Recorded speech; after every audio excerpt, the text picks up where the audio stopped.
Okay, ready to go.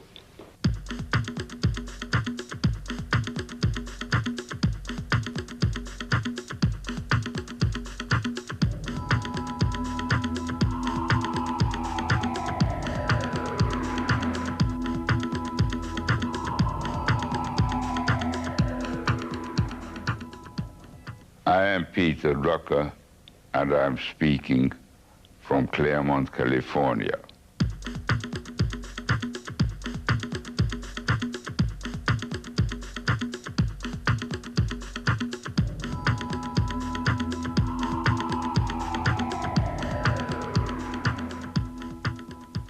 All the management books and management magazines are full of advice how to manage other people.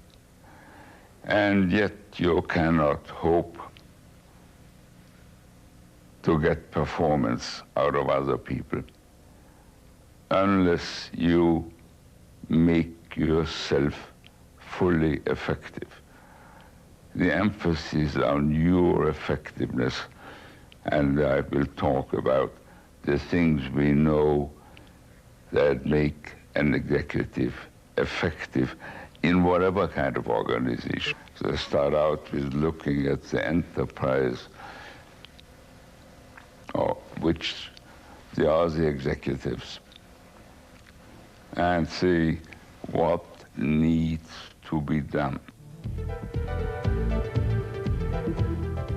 Let me say the most common cause where chief executives, whether in the presidency of a country or in an archdiocese or in a business or in a hospital, the first reason why they are not effective is that they do not ask that question and do not take it seriously.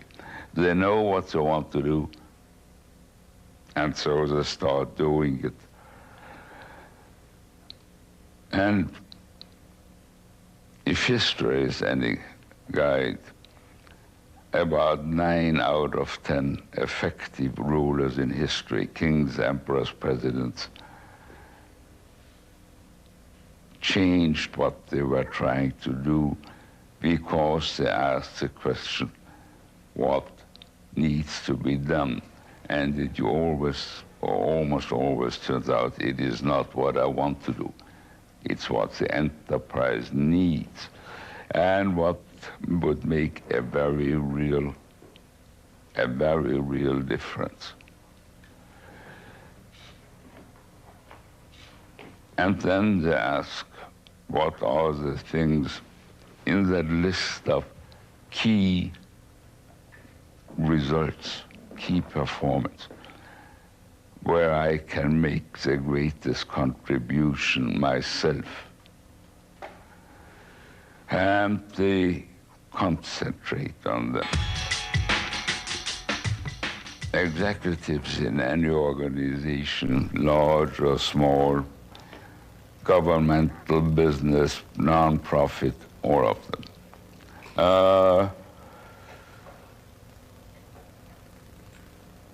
need to be seen as addressing themselves and working themselves on the key challenges. And so the next step in being an effective executive is to think through. It's always an enormous list of 40 people, 40 things. And nobody can do more than 1 or 2 at a time. And so an effective executive sets priorities and sticks to them. And so we can accomplish something.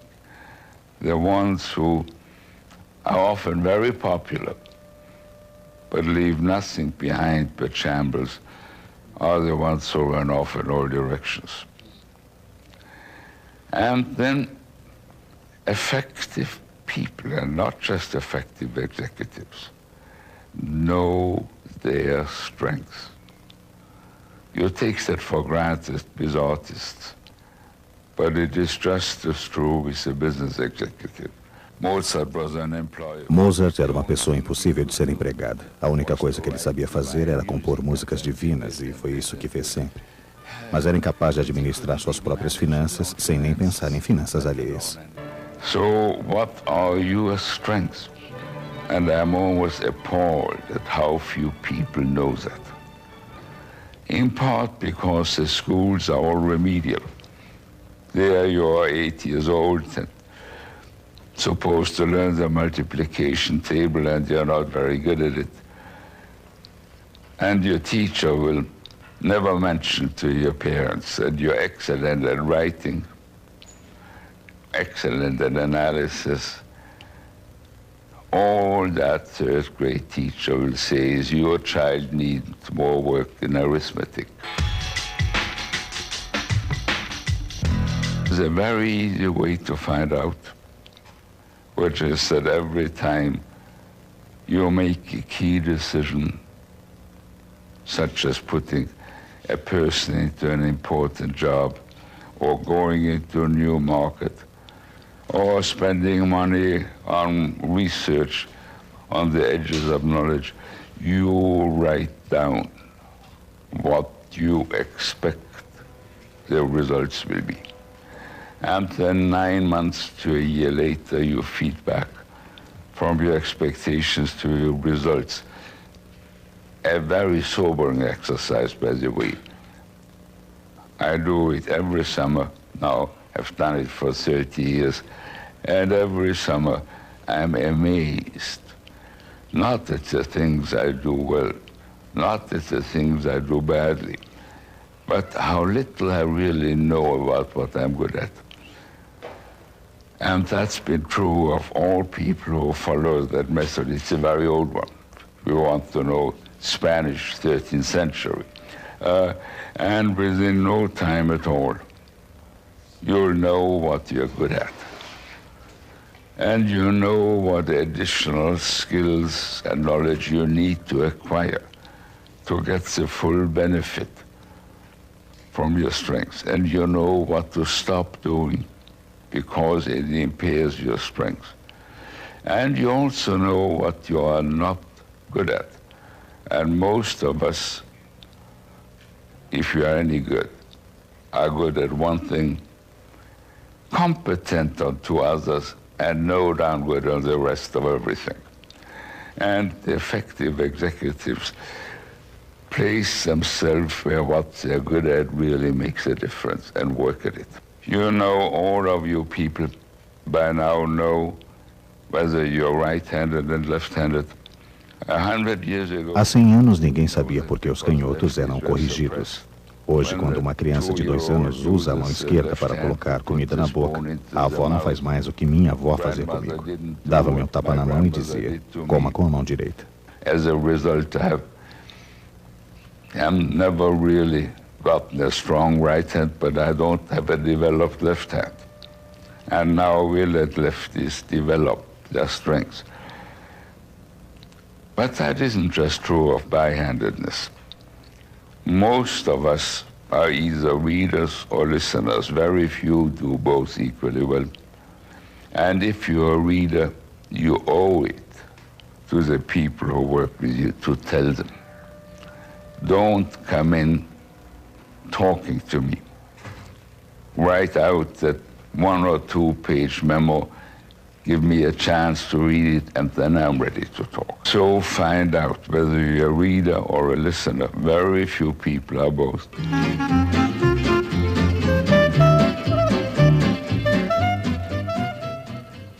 And if you're a listener, say to your associates, I am a listener.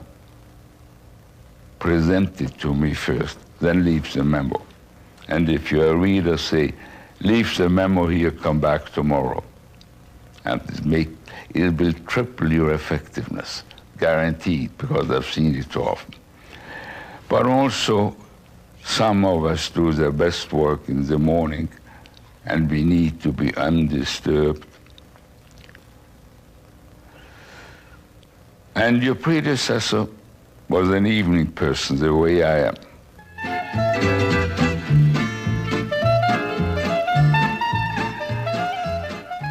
I Sempre trabalhei melhor depois do jantar, entre o jantar e meia-noite. Na parte da manhã, falo ao telefone, converso com as pessoas. Mas quando procuro escrever alguma coisa na parte da manhã, geralmente acabo jogando tudo fora e fazendo outra vez. And I have learned to say that to the people who work with me, including my clients. And it perhaps accounts for the fact that at my age I'm still the most popular management consultant in the USA. And there are a great many people, I'm not one of them, a great many people who, in order to get the most of a conversation, a discussion, take copious notes. I don't write a word in a meeting. Afterwards, I sit down and write it down. In a meeting, I've learned the way I work is I listen carefully, but I don't interrupt with note-taking. And I have a very competent friend who's the exact opposite. Know how you get results, how you work, and make sure the people with whom you work know that. And when you say to that associate of yours who was trained by your predecessor to write memoranda, say, Joe, I want you to come in and speak first. And you may have to say it a few times.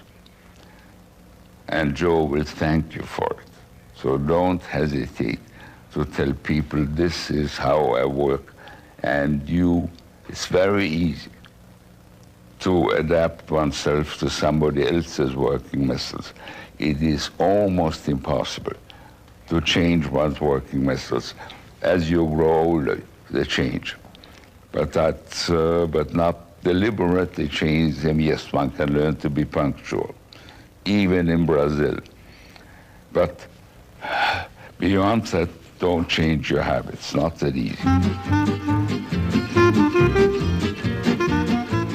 And perhaps the final thing to say about your personal effectiveness is organize your self-development. I learned this many years ago from some of the most effective executives I worked with. And again, this is pretty old. Once a year, I sit down, push everything else aside for 2 weeks. I'll do it again this coming August. And I sit down and look at the last year.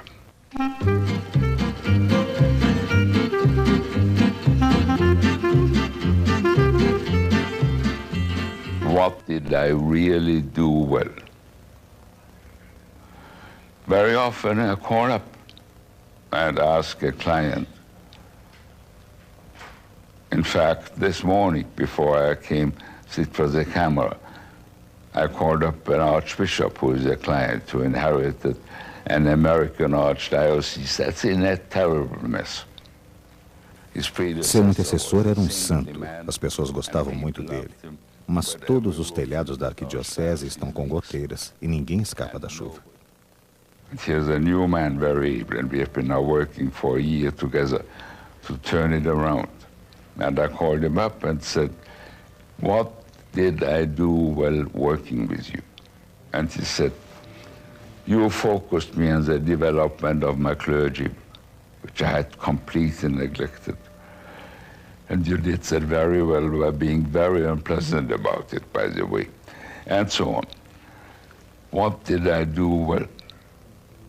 What did I waste my time on? Partly because I'm no good at it. Partly because it was not really important. It was just attractive. And very often because I did not follow through. Business clients have concentrated on the outside, the market, the customer, the non-customer. And I am going now the next year to concentrate very heavily on the inside.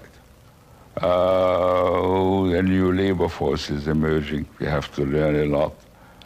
And this is what my clients need the most. I also need it. And so I'll change the assignments I take. And a year from now, I'll sit down and look at it again.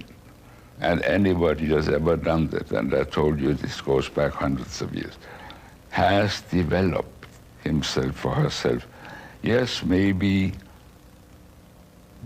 I've come to the conclusion, I once taught statistics almost 60 years ago, and I'm totally obsolete in statistics. They've changed so much. I am going for a 3-month reading course in modern statistics. I need it, not because I am going to do statistical work, but because I have to understand statistics, and I no longer do really. And this is self-development. And so let me say, in conclusion, the first person, an effective or an executive who wants to be effective, has to make effective is the executive himself or herself. Many years ago, the one major European diplomatist who foresaw World War I and was afraid of it was the German ambassador to London. And when he became Dean of the Diplomatic Corps, the Dean of the Diplomatic Corps gives an annual dinner to the King. O rei Eduardo VII, como você provavelmente sabe, era um grande conquistador. E como naqueles dias todos os diplomatas eram homens, o jantar era só para homens. E em certo momento as luzes eram apagadas, um grande bolo era trazido, e do meio dele saltava uma prostituta nua. O embaixador alemão disse, não farei isso. Não quero olhar para meu espelho e ver um cafetão. Ele demitiu-se. Well, that's an extreme story, but a useful one. Look in the mirror and ask, do I want to be the person I see? Because that's what everybody else sees. Do I want to be seen as very clever but not very scrupulous? Do I want to be seen as a technician, or do I want to be seen as a businessman? A very important question.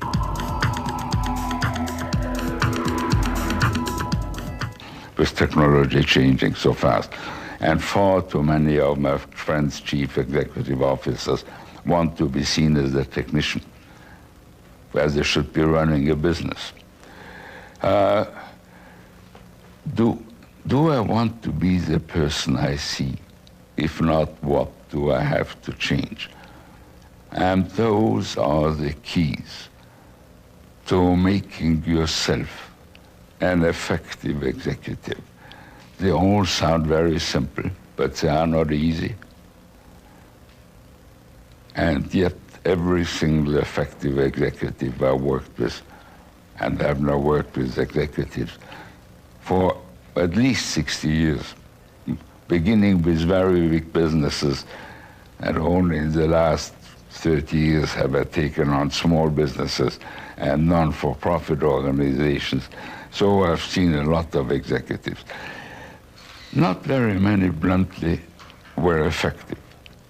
They were all bright people, hard-working people, very hard-working.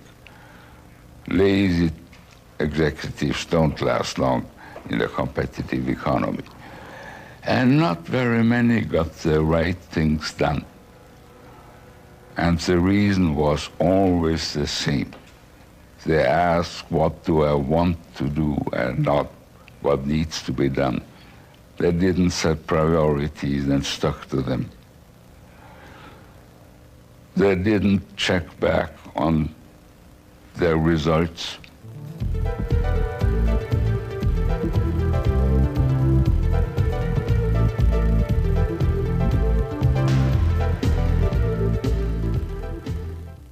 By definition, executives work in an organization.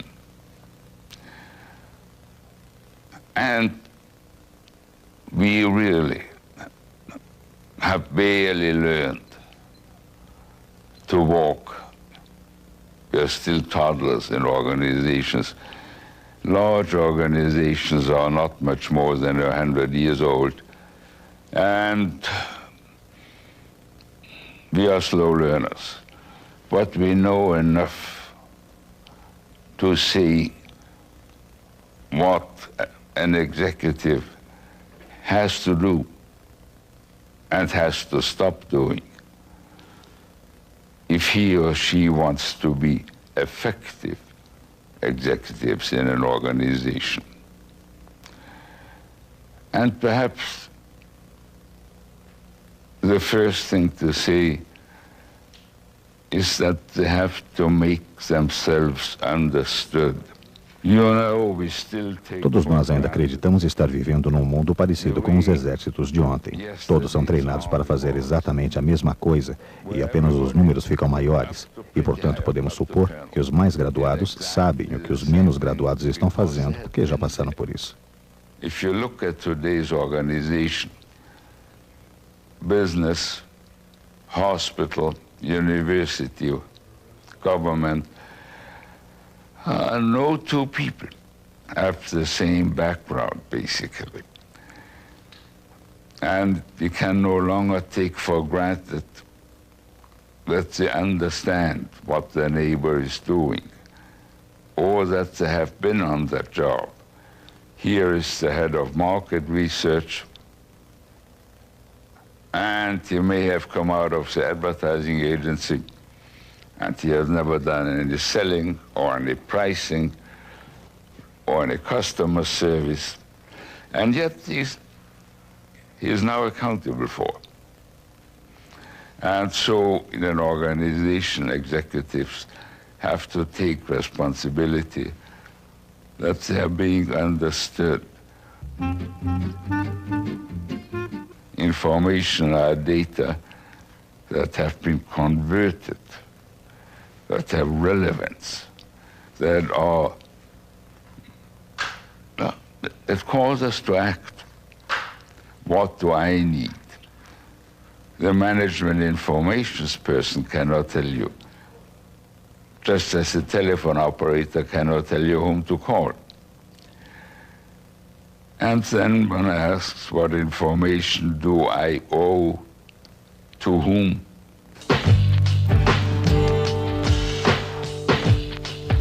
And incidentally, it's a good idea when you have thought this through to go to that person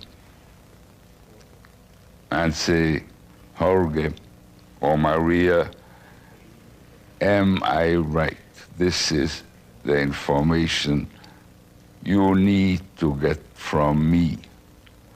And you'll be surprised how often the answer is, well, not really quite, almost. Because we no longer have to have been on the jobs these people are doing. We mean they haven't done them. We may have read a book or two or taken a course or two. That's not quite the same thing as doing them. And so the first key to effectiveness is that your associates understand you and you understand them. That's also the secret of team building, by the way, of which you hear a great deal today. And I've been preaching teams for 40 years.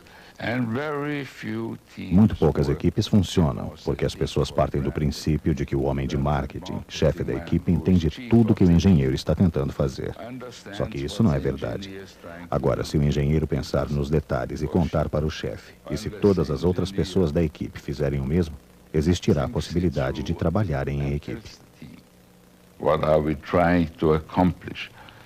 And to make sure that the whole organization understands it. That's one of the key jobs of the CEO. And in successful organization, they never stop. Because basically, you can't supervise people all the time. Most of the time they have to do their own work themselves, and if they do not know how to fit it towards the goals of the organization, it won't fit. But that's for the top people in the organization, but for everybody who runs the department.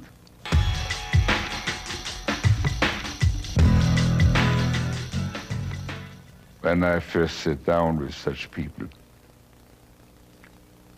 I said, try to explain to me what you in customer service are trying to do.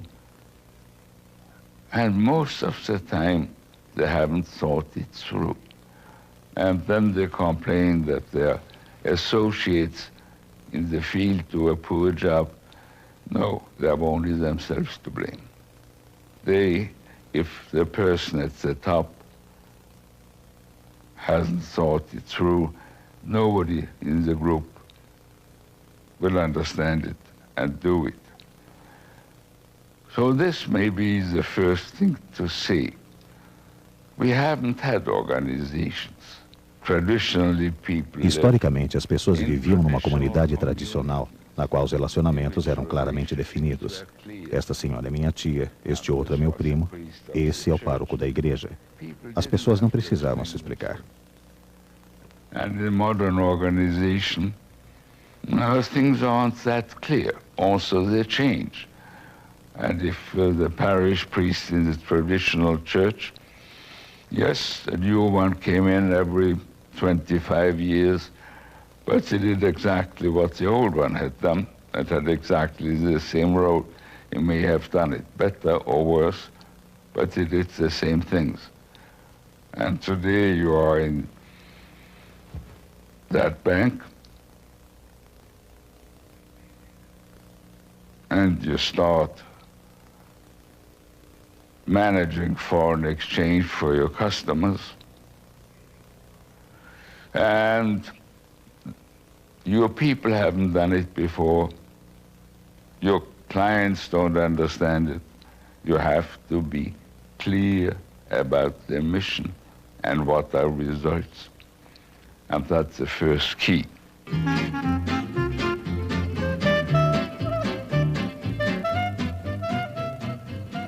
An organization is only as strong as its people.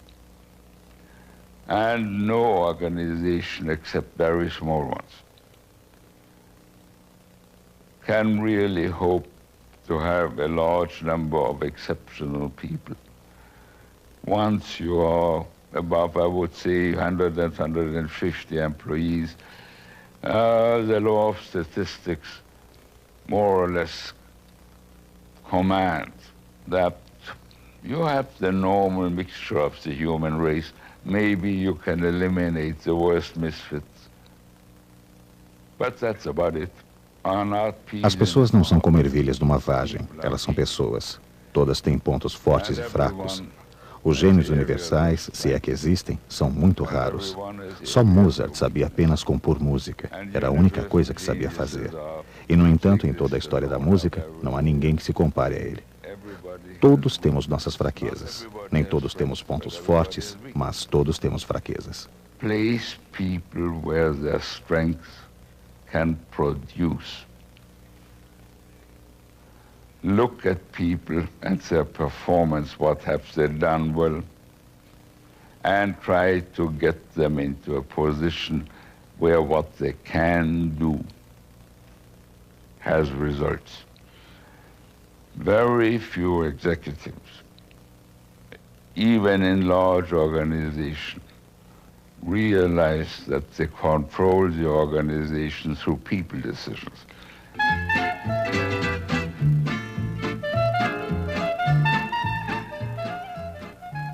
So spend time on people decisions. We know how to make them. One looks at the assignment before one looks at people.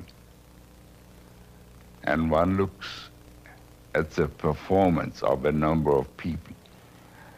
And this is particularly important in the family company. And in every country, there are 20 family companies for one that is publicly owned. only they don't make the headlines, so the outsider always knows the big companies in Brazil or in the US or in Argentina, and he doesn't know the smaller and still mostly family-run companies. And family companies come to grief because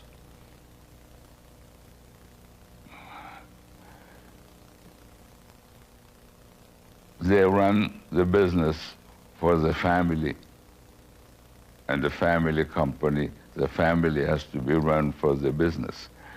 And so it is cheaper to pay that incompetent nephew of your wife not to come to work than to give him a job. And that's a very important thing to know for the executive in family companies. He has to forget that this person is family. He has to look at the assignment and at the strengths of people and match the two. And then it becomes not necessarily irrelevant, but of secondary importance, that this person is family and this one is not. The job comes first, or the family company won't survive. And to be an effective executive in an organization, you have to learn to be able to play two different roles. There's a great deal of talk today, maybe yesterday is already over the hump, about our moving out of the command and control organization. Yes and no. The more knowledge workers you have in your organization, the less you can command. Quando o navio está afundando, não se convoca uma reunião do staff, dá-se uma ordem para que todos tenham possibilidade de sobreviver. Sendo assim, comando e autoridade ainda são necessários, e a organização precisa saber quem tem essa autoridade. Or you have debated for a year and a half whether you go into a new product line, different technology, probably different markets. And on the other hand, your old business is clearly going down. You need to go into a new one. And for a year and a half, you have made studies and written papers and had staff conferences. And then comes the point where somebody makes a decision and says, this is it. I had to learn to be a partner. It came very hard to me. And I had to learn to be very decisive, and that came easy to me. I am not by nature permissive, but I had to learn to balance. And those are the things to say.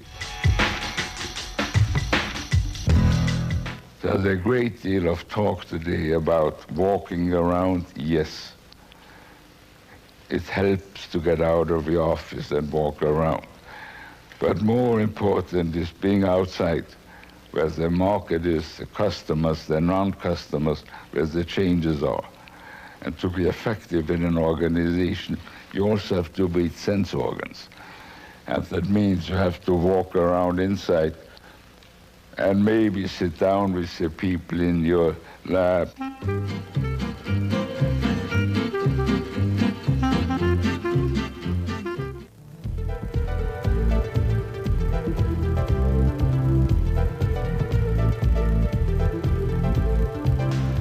I think it's important to ask, what can an executive do today to prepare himself or herself to be effective tomorrow? One of the things we know is that the next, I don't know how many years, but long years, will be turbulent years because the speed of change is so great. Se conversarmos com especialistas em dados demográficos, ficaremos sabendo que no mundo industrializado há uma greve de bebês, pois na Espanha, Itália, Grécia, Portugal e sul da França, praticamente não nascem mais bebês.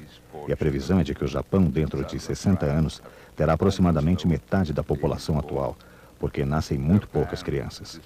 Por outro lado, o número de pessoas idosas está aumentando muito rapidamente nos países desenvolvidos. So you can predict that in the developed countries, demographics will become a major issue. And yes, in developed countries, but perhaps not yet in emerging countries. We will have to learn to work with people very much older than we used to work with, because the idea, even in the US, that you can retire at 65 is no longer tenable. And that's a major change. But also,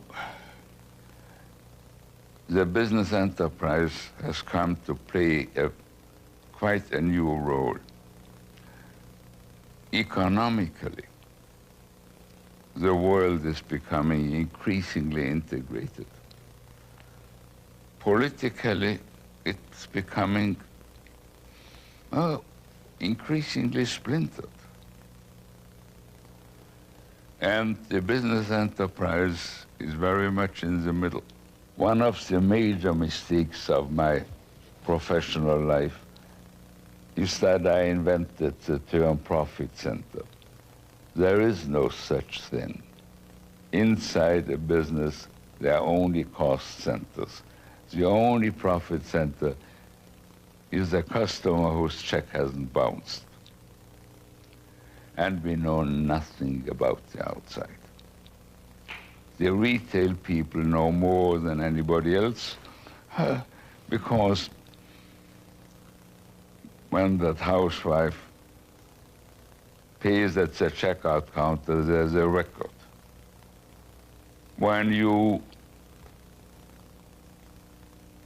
I work a lot with hospitals. It is very hard to figure out the outside, let alone results. When you make a part to be assembled by one of your customers, you may know a lot about that customer, but you know almost nothing about his customers. And yet his customers are your ultimate customers. Because if that direct customer of yours can't sell his automobile he manufactures, you don't get an order either. And so one of the important tasks for the executive head is to try to obtain more knowledge about the outside, both geographically and topically.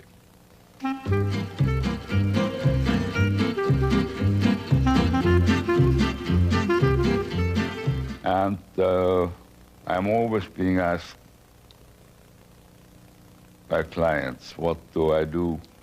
And I learned that from an old client of mine who built a very successful company before he died, much too young, he was barely 60.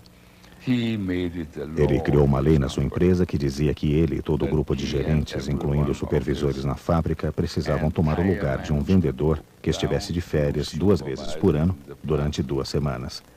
Portanto, durante 4 semanas, todos eles estavam no campo vendendo. And that built his company. This was in the healthcare field, and 10 years before anybody else, he realized the changes in both American, Canadian, and Japanese healthcare, and directed his company, a hospital supply business, towards their new customers. And he had a 10-year advantage. And so obtaining knowledge about the outside, and that means not just your customers, but your non-customers. In every business except the government monopoly, there are more people who don't buy your product or your service than people who buy it. Nobody has more. 50% of the market is very rare. leading companies typically have about 24% or thereabouts. So 75% of the people who could be your customers, who might be your customers, are not. Why not?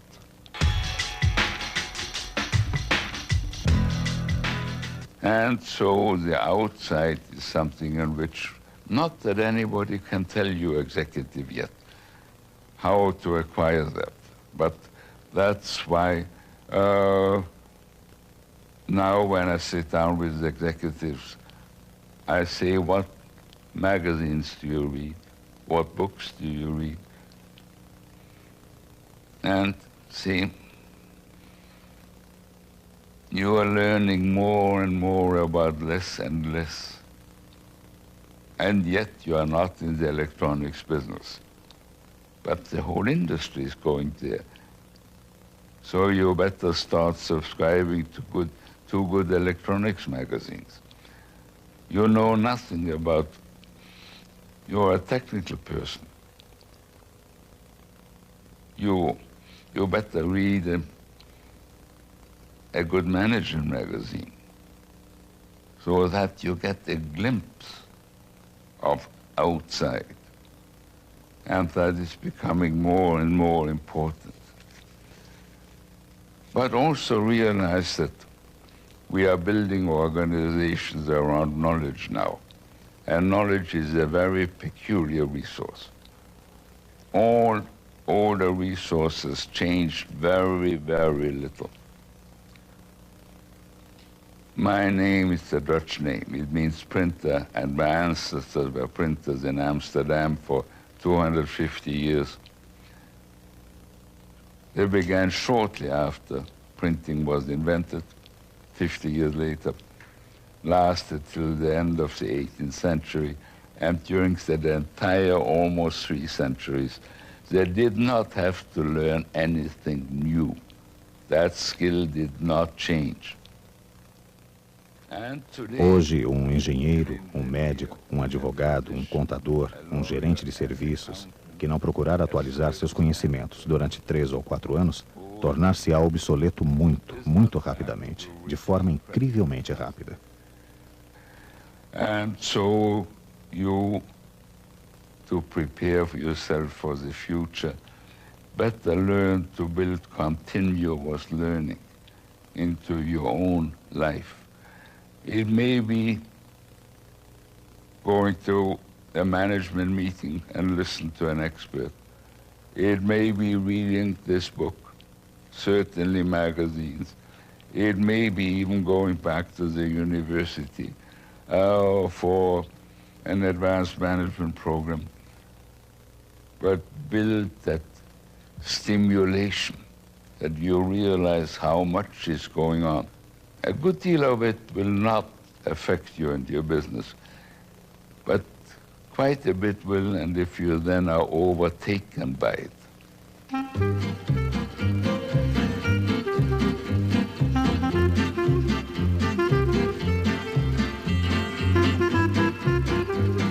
In the last 40 years, more old companies have been put out of business by rivals of whose very existence they didn't even know than at any time in history, because the competition now comes.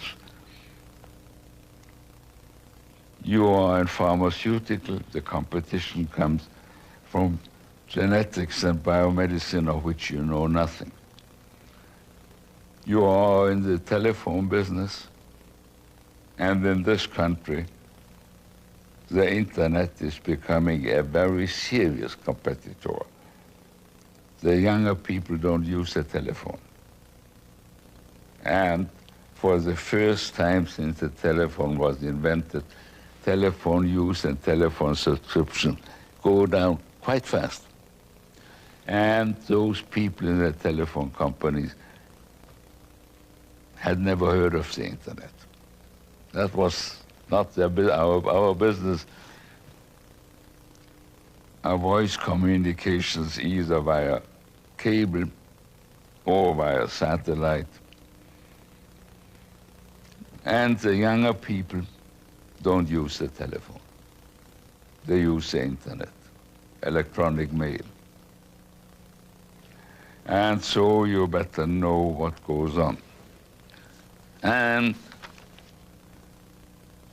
perhaps one final important caveat, least important to you in Latin America because you're old hands. You have learned the hard way to manage your currency exposure. In countries with built-in inflation, you learn that. Though, if you don't mind my saying that, you are not necessarily very good at it. Você ficaria surpreso ao ver quantos homens de negócios nos países desenvolvidos ainda acreditam que a Bíblia começa com as palavras: no início Deus criou moedas estáveis. Na verdade, a Bíblia começa com as palavras: no início havia o caos. And that is what currencies are. And accept the fact that this isn't going to change. As all of you know, the Europeans have not really been able to get one currency because no one country was willing to give up its fiscal independence, and that's not going to change for a long time. And yet, more and more businesses are exposed either as buyers or as sellers, or very often as debtors or creditors. And so managing currencies is becoming an important task. It's got to be done for the entire enterprise in one place. Well, that's one reason where even the most decentralized multinational company is thoroughly centralized in currency management. And it's got to be taken seriously because overnight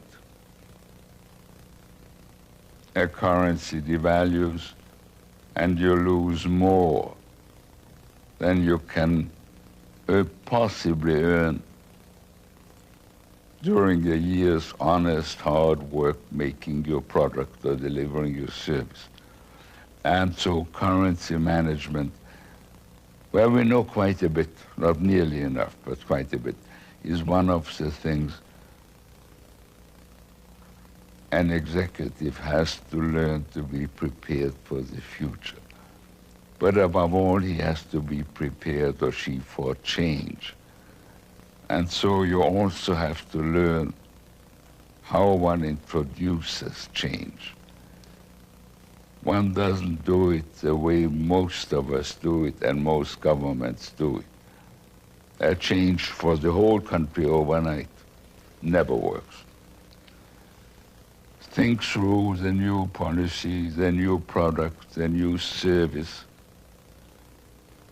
Find somebody in your company who really believes in it, who wants it, on one condition, that this person also enjoys the respect of your organization. And then let him or her pilot it. First, everything new has to be changed. Everything new gets into trouble. And then you need somebody who is a champion, who is committed to it. But you also need to do it where if it goes wrong, it doesn't kill your company. And it better be somebody who is respected in the organization, so that people say, I still don't understand that, but it works for Jorgen. And I've learned that Jorgen has results. For 10 years, he has performed. I respect him. And if he says, try it, it works, I'll do it. So you will learn to build the management of change into your organization, but also into your life. Because one thing is predictable, that the period of turbulence and change is not over.